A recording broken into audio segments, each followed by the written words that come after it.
Hi guys, Ryu here with another video for Blender. In this one I want to show you how to proportionally scale an object in Blender. Now you can see that we have multiple objects in here, right? And you know, there are decals, everything, and they're all separate, okay? So if I wanted to scale this, I could by selecting everything and simply pressing S. But the reason why I can scale it so easily is because they all share the same origin point, right? Now, it's in the middle. What if I selected all of them and had, you know, Shift S and sent origin to each of these objects? So now they don't share the origin point. And if I'm gonna try to scale it now, I'm gonna have a beef, right?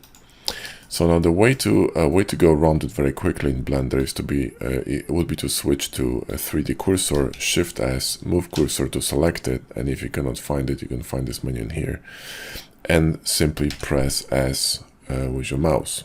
Okay, and this will do. Now, however, the problem with this one is that you don't really know how much you're scaling, right? So let's say that we're gonna add a cube in here. Okay, and you know, cube is 2 by 2, meaning that's, you know, that's a human size, right?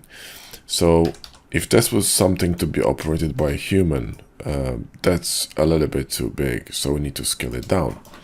So let's say that you wanted to scale it down to a specific size, right? And the best way to do it would be to, let me just Control I to invert selection so I can select everything except this cube. Would be to use the new tool from HardOps, which is basically AccuShape. So press Q, go to operations and go to AccuShape, and you're gonna get this kind of like a rectangle with all kinds of, you know, weird shapes and digits in it.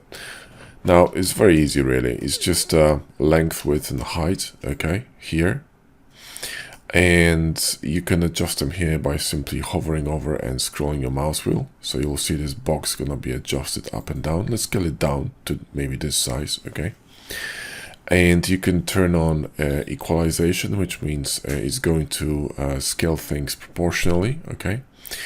And C is for auto center, meaning it's gonna scale from the center up. So it's kind of like Alt S, which is the scaling on normals. So these are both by default turned on, and you can actually see that these units here are in meters. So it's 1.09 meter of width. Okay, which basically, you know, it's not too bad, right? That would make kind of sense.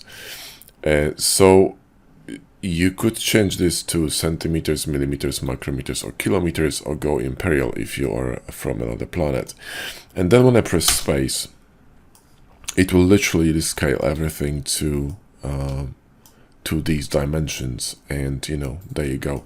Now the problem with this one is that you can't move it, because if you move this one, it's a lattice. It's gonna just, you know, do some crazy stuff, right? So what you need to do is go to edit mode, press A, press Ctrl H, and hook new object, and you'll see this empty, right?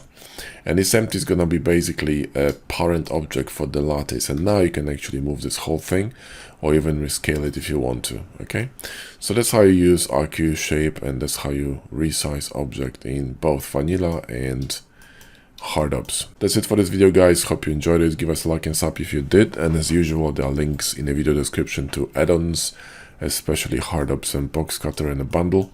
Thanks for watching. Catch you in the next video.